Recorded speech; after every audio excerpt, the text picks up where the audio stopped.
분에게 우리 인사 한번 나눌까요? 샬롬이라고? 손 하나 한 가락 펴시고 하나 둘 셋. 잘 지내신 줄로 믿습니다. 우리 함께 하나님 말씀 나누겠습니다. 신약 성경 마가복음 10장 46절로 52절까지의 말씀입니다. 마가복음 10장 46절로 52절의 말씀입니다.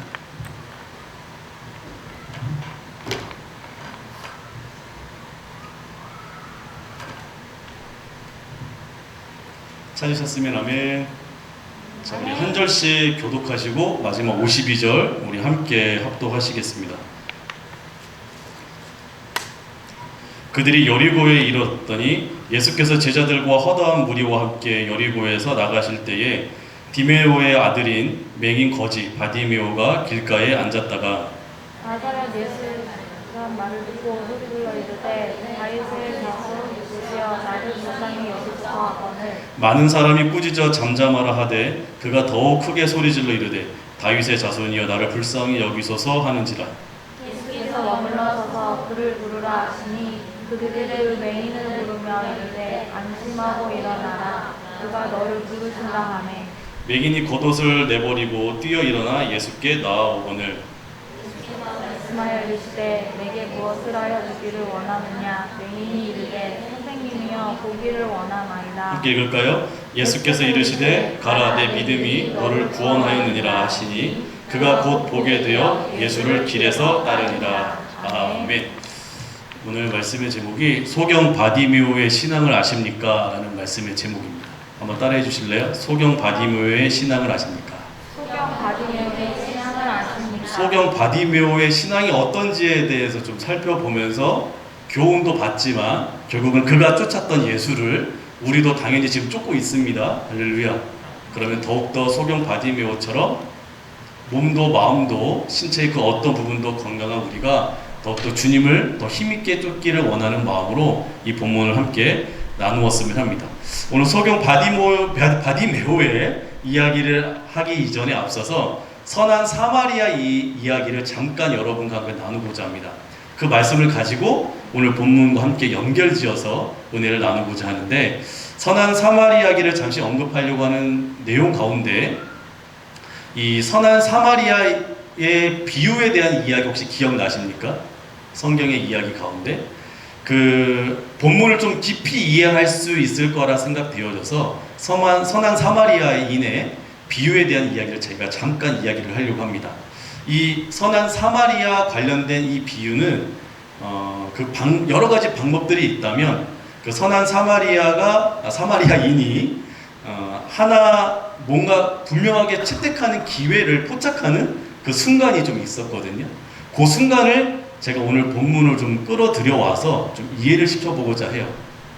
그게 무슨 말이냐면 선한 사마리아 비유에서 오늘 본문을 깊이 이해할 수 있는 그 기회를 사용하는 방법 세 가지가 좀 있었던 것 같아요. 그 비유의 내용 가운데 첫째는 강도는 기회를 악용했던 내용들이 나오고, 또 하나는 제사장이나 레위인이 기회를 도피하는, 회피하는 장면이 하나 나오고요. 또 마지막 하나는 오늘 방금 말씀드렸던 선한 사마리아인이 그 상황을 선하게 사용해서 불쌍한 이웃을 도왔던 내용의 이야기가 비유로 담겨져 있습니다. 그 내용을 저는 기회라고 좀 본 거예요. 그래서 첫 번째 기회는 강도는 악용하는 기회로, 두 번째 제사장과 레위인은 그것을 돕는 사람이 아니라 말씀을 아는데도 불구하고 도피하고 회피하는 기회로 활용했다면, 선한 사마리아인은 선하게 사용했고 적극적인 자세로 그를 도우려고 사용했습니다. 자신 앞에 놓여진 기회를 누구나 합리나 가치나 이치 그리고 논리, 여론의 분위기를 따져가면서 회피할 수도 있고 선택할 수도 있고 중립을 선택할 수도 있지만, 한 사람 오늘 본문에 제가 잠깐 언급하고 있는 이 선한 사마리아인은 상대방을 불쌍히 여기는 사람으로 등장을 했거든요. 그리고 복음이 전해지는 곳마다 선한 사마리아 관련된 이 사람의 비유가 자주 그리고 또는 종종 목회자를 통해서 언급되곤 합니다. 복음이 전해지는 곳마다. 선한 사마리아인에 대한 이 성경의 이야기가 그리스도인의 자세와 본질을 추구하는 가르침이 아닐까라는 생각을 좀 해봅니다. 여러분 어떻게 생각하십니까? 그리스도인으로서 강도의 모습으로 기회를 악용하는 사람인지, 그리스도인으로서 말씀을 가까이 하고 은혜를 체험하고 누군가에게 복음을 전하고 본이 되면 덕을 쌓는 사람의 위치에 서 있는데 여전히 기회를 회피하거나 도피하는 모습이 있는지, 아니면 선한 사마리아인처럼 선하게 활용하고 적극적으로 활용하는 일에 앞장서고 있는지, 여러분 어떤 그리스도인의 모습을 갖고 계십니까? 또는 내가 어떤 그리스도인으로서 사람들을 대하며 더욱더 살고자 원하는 마음을 갖고 있는지 우리 한번 돌이켜볼 수 있겠지요. 그런데 오늘 본문을 보면 소경 바디메오에 관련된 이야기가 마치 선한 사마리아인이 기회를 어떻게 활용했는지를 이 바디메오가 우리들에게 좀 보여주는 것 같습니다. 잠시 후에 그 바디메오에 대한 이야기를 하겠지만, 우리는 도피하는 자세인가 악용하는 자세인가, 믿음의 정도에 따라 선용을 베풀려고 적극적인 자세를 취하는 자세인가. 이왕이면 맨 끝에 있는 제일 끝에 후자에 작용하고 있는 그런 모습이 우리 가운데 있게 되어지시기를 주의 이름으로 더욱더 축복하며 축원합니다.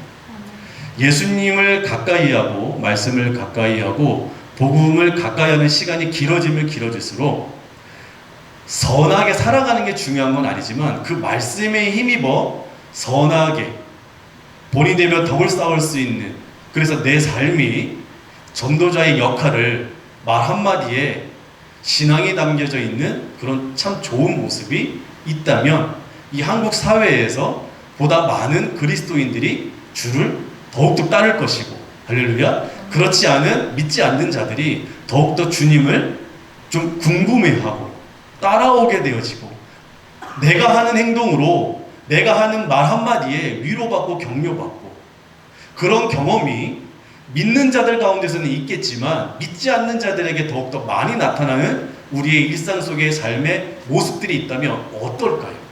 전도지 수만 장을 돌리는 것도 귀하고 중요한 일이지만, 나의 삶이 전도자가 된다면, 나의 말이 전도지가 된다면, 내 바라보는 눈빛이 내 생각과 가치관과 감정의 연장선이 복음하고 밀접되어 이렇게 가까이 있어서 그렇게 녹아들어지고 나타난다면 어떨까요? 그런 생각을 좀 많이 하게 된 본문인 거예요. 그래서 이 본문을 준비하다가 선한 사마리아의 모습이 생각이 났어요.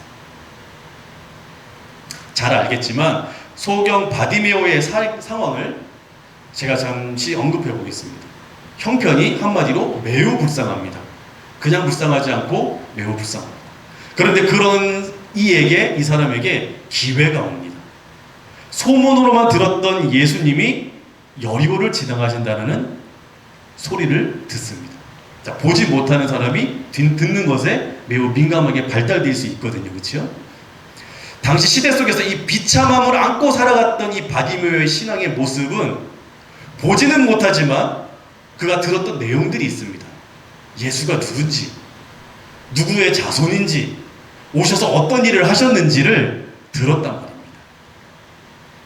심지어 그가 외친 내용 중에 기가 막힌 내용이 하나 있습니다. 핵심적인 내용. 그게 뭘까요? 다윗의 자손이에요. 누가? 예수가. 예수가 다윗의 자손이라는 사실을 귀로 듣고 믿었을까요? 안 믿었을까요? 저는 본문을 깊이 묵상하고 또 곱씹어 보면 이 사람은 믿지 않고서야 이런 마음을 주께 표출하지 못했을 거라 저는 생각을 감히 해봅니다. 여튼 자기를 위해서 또는 자기의 문제 해결을 위해서 주님 앞에 간절하게 나갔다라는 거예요. 그가 누군지 알고 외치며 나갔다라는 거예요. 여러분, 내가 믿는 분이 누군지 알고 이 자리에 오셨습니까? 분위기를 감찰하러 오셨습니까? 어떤 찬양을 어떻게 부르는지, 그 테크닉은 어떤지, 그 모습은 어떤지를 좀 알고자 오신 건 아니잖아요. 우리가 피곤한 육신을 이끌고 밥을 걸러가며 이 자리에 한 번 더 예배하기 위해 모인 마음의 중심은 어떤 거예요? 내가 하나님 앞에 예배드리고 싶어하는 마음. 주님이 언제 화요일날 이 시간에 8시에 예배하랍니까? 아니잖아요. 우리가 감사해서, 우리가 그 은혜에 힘입어서 믿음을 가지고 반응하며 나왔거든요. 그래서 누구는 섬기는 자로, 누구는 모두 다가 예배자지만 시간을 쪼개서 누구는 여러 가지 모습들로 섬기는 자로 앉아있고, 누구는 바쁜 시간을 쪼개서 이 자리 현장에 나와 있습니다. 그 은혜에 힘입어 믿음으로 나왔다라는 거예요. 맞습니까? 아멘. 저도 집에서 지금 아이들과 함께 문자를 봐야 될 시간입니다. 제 방. 근데 오늘 이 자리에 나와 있습니다. 할렐루야. 이게 기적입니다. 내가 4시간을 쪼개서 나왔단 말이에요. 설교를 준비해서 나왔어요. 그럼 나는 목사이니까 나왔을까요? 아니요. 은혜에 힘입어서 내 감정과 연민과 시간에 상관없이 나를 불러주신 간사님도 있지만 그의 마음에 나를 생각나게 하신 것도 하나님이시고 그 부름에 기꺼이 내가 가겠습니다 라는 마음을 주신 것도 하나님이시고 시작과 과정과 여정과 그 모든 여정과 결과까지도 하나님이 주관하셨다라는 그 은혜에 힘입어 내가 믿음으로 반응해서 이 자리에 서 있습니다. 마찬가지로 여러분도 동일하다고 저는 믿습니다. 할렐루야. 그런 의미에서 여러분 옆에 분에게 잘 오셨습니다. 다음 달에 또 오실 거죠? 시작. 다음 달에 또 오실 거죠? 네. 시간이 되시면 꼭 오십시오. 인생에 있어서 한 번 더 예배한다고 우리가 손해를 보지는 않습니다. 할렐루야. 아멘. 네, 맞습니다.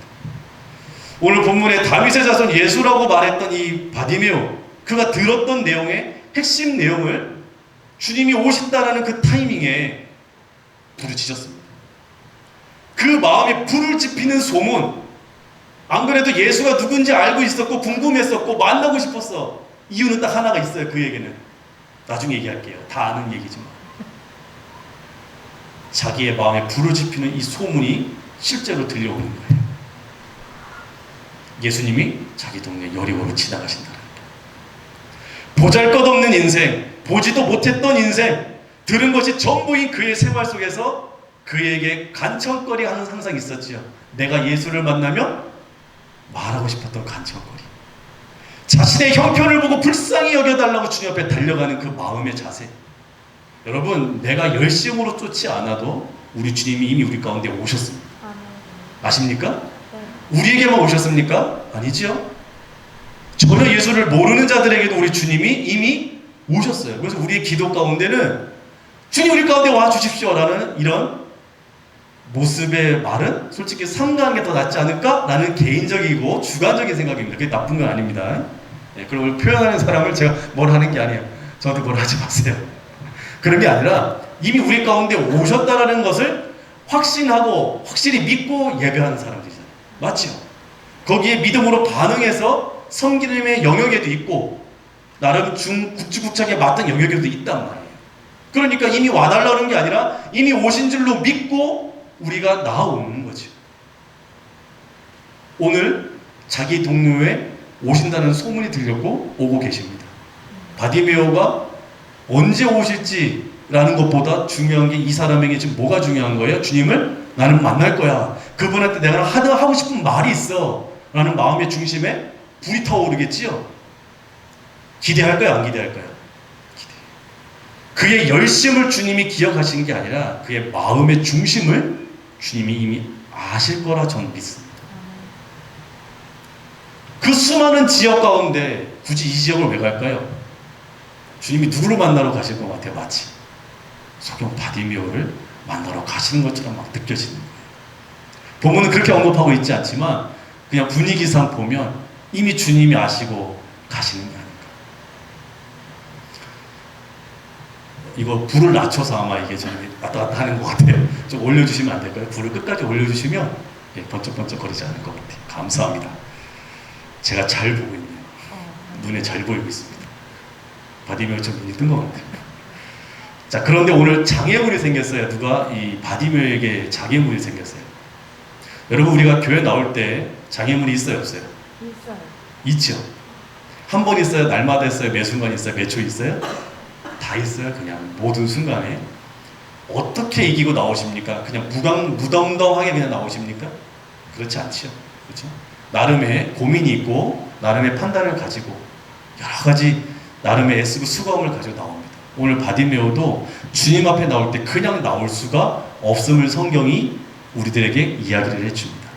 아주 오래된 이야기를 담고 있는데 굳이 그가 하나님 앞에 나올 때, 주님 앞에 나올 때 그의 주변의 상황이 어떻든지를 왜 설명하고 왜 기록하고 있을까요? 눈여겨보라고. 그가 어떤 중에 이렇게 나왔는지 좀 알라고. 그 말씀을 전하는 자나 듣는 나와 여러분이, 저와 여러분이 우리도 주님 앞에 나아갈 때 이와 같이 나아갔으면 안 될까? 작은 나지막한 교훈을 우리 주님 우리들에게 읊조리고 계시는 게 아닐까? 그런 느낌도 저는 말씀을 주면 느끼거든요. 여러분도 한번 생각해 보십시오. 그에게 장애물이 있어요. 주 앞에 나올 때. 소리치면서 자신을 한번 봐달라고 간청하는 이 바디메오에게 사람들의 거센 비난의 목소리가 여론처럼 형성되어서 왕왕왕왕 거립니다. 너 그만해 잠잠을 하고 48절에 이야기를 합니다. 엄청난 비난이 쏟아집니다. 복음과 율법을 가진 자들에게서 나오는 비난과 엄한 소리들이었어요. 다른 사람이 아니에요. 복음인 예수님의 능력과 기적과 이사와 선한 일들을 많이 봤던 사람들의 무리들, 그리고 율법을 잘 지키는 사람들의 입술에서 나오는 소리가 뭐예요? 선한 사마리아인처럼 이 바디메오를 너그러운 마음으로, 선한 마음으로 선용하려는 게 아니라 너 조용히 안 해? 조용히 해! 라고 엎어주는 비난의 목소리들이 주변에 가득합니다. 누구를 통해서요? 이미 말씀을 가까이 하고 있는 사람들의 입술을 통해서 나오는 거예요. 그래서 우리가 신앙생활은 마치 세상의 축소판인 교회 안에서 많이 하게 되어지는데, 어디에서 상처를 제일 많이 받아요? 회사요? 맞죠. 51% 정도는 어디예요? 교회. 50%는 사회에서, 이 나머지 1%는 교회에서. 교회에서 시험 드는 사람이 세상에서 시험 드는 사람들보다 훨씬 더 많다고 느껴질 때도 저는 종종 있고, 그리고 회복이 너무 어렵고 힘들다라는 것도 왕왕복음합니다. 여러분 어떻게 보십니까? 교회 생활이 마냥 천국처럼 느껴지십니까? 신앙이 깊어지고 깊어지고 교회 깊숙이 들어와서 무엇인가 열심히 하다 보면 상처를 한 번 맞는 게 아니라 같은 상처를 수십 번 반복할 때가 정말 많거든요. 모든 교회들을 싸잡아 비난하려는 것이 아니라 가장 믿었던 사람, 가장 말씀을 많이 알았던 사람, 가장 잘 알고 있을 법한 사람